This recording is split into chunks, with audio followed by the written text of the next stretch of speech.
Okay, now we'll do another bunch, starting from the top and rolling into me.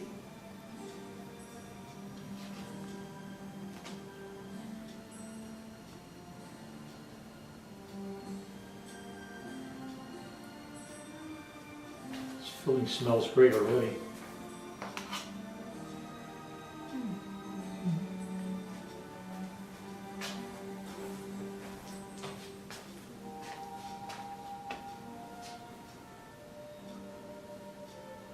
I'm going to move things over a bit and get a little more filling on this guy.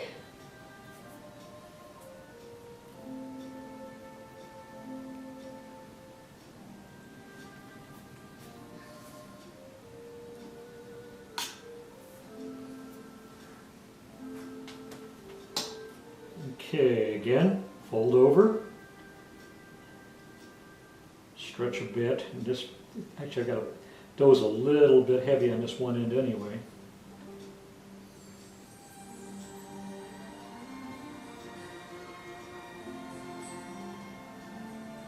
You always got to futz a little bit with these things to get it right.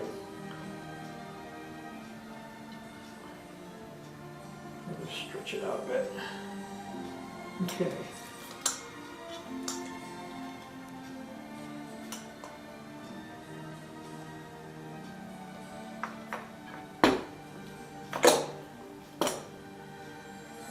Well, missed again. As I said, there's always a perfect operation.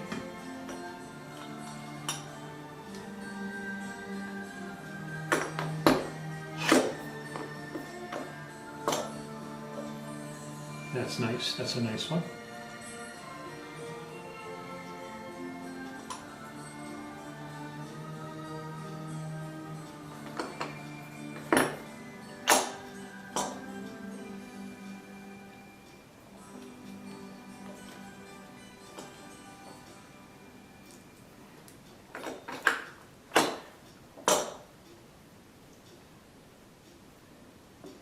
I may be adding just a little bit too much filling because I'm getting a dimple on the top of these. And one of the problems we've had, there's a screw in here that holds the crimper on, and if you got to watch very carefully because that has been a source of these breaking. In fact, it goes through and creates a hole in the pierogi or a weak spot. That is a really nice one. Perfect. Okay, that basically is the operation. I'm going to do one more. We're going to keep going with this dough. Again, I want to use as much as I can of the primary rollout. And it looks like I'll be able to get one more row on this. Okay, so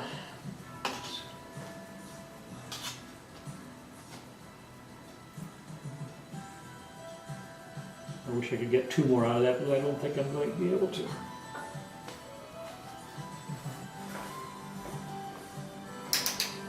So I have 11 out of this half of dough already. Chris is over there cranking up the stove, the boiling water.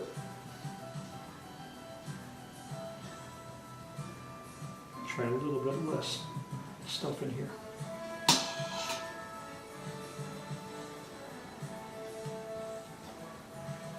Yeah, I'm not going to get any more out of this one before I have to re-roll it. Oops, that one's fat.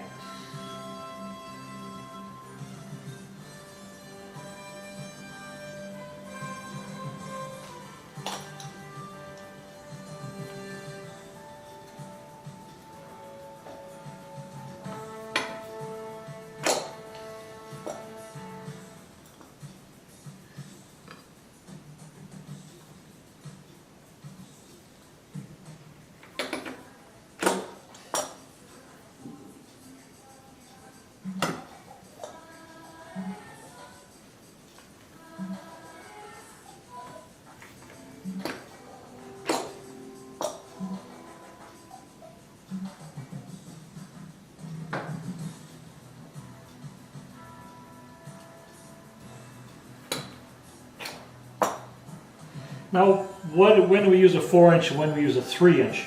Well, it varies on what you like. The 4-inch gives you more filling per dough.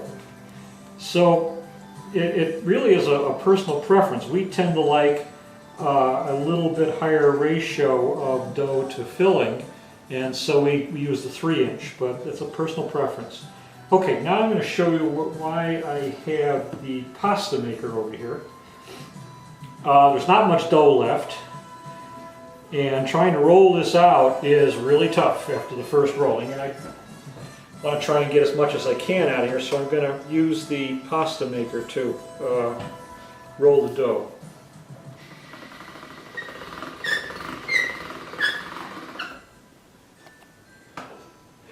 I'm going to do this in I do this in 3 stages, making sure it's floured in between.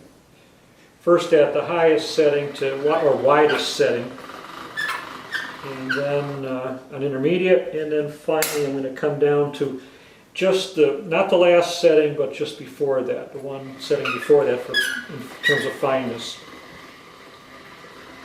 And that produces just about the same thickness dough that I had before. Okay, now we're going to work this one up.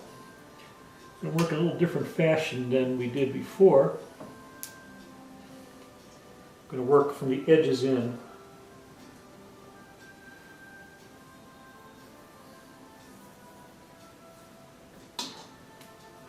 Oh, I'm hungry already smelling this potato. It's really nice and garlicky, and smells great.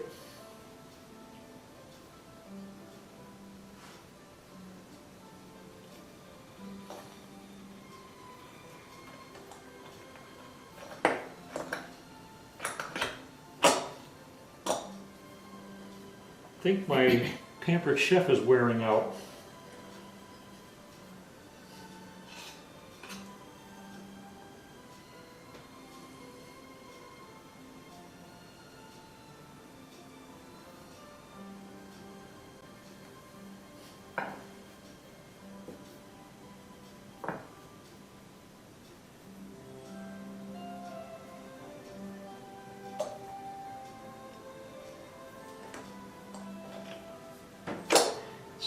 Locking up on me at times.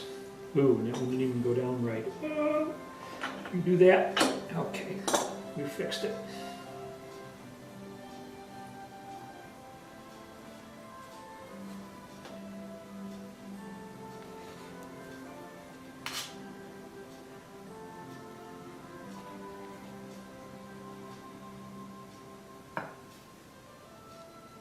No, that's going to be too much.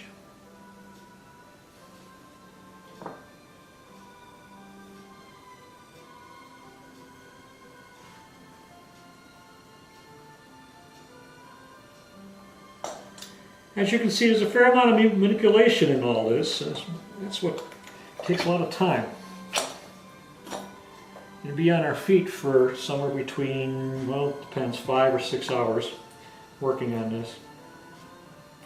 And that's not going anywhere. All right, so I'll try one more rolling.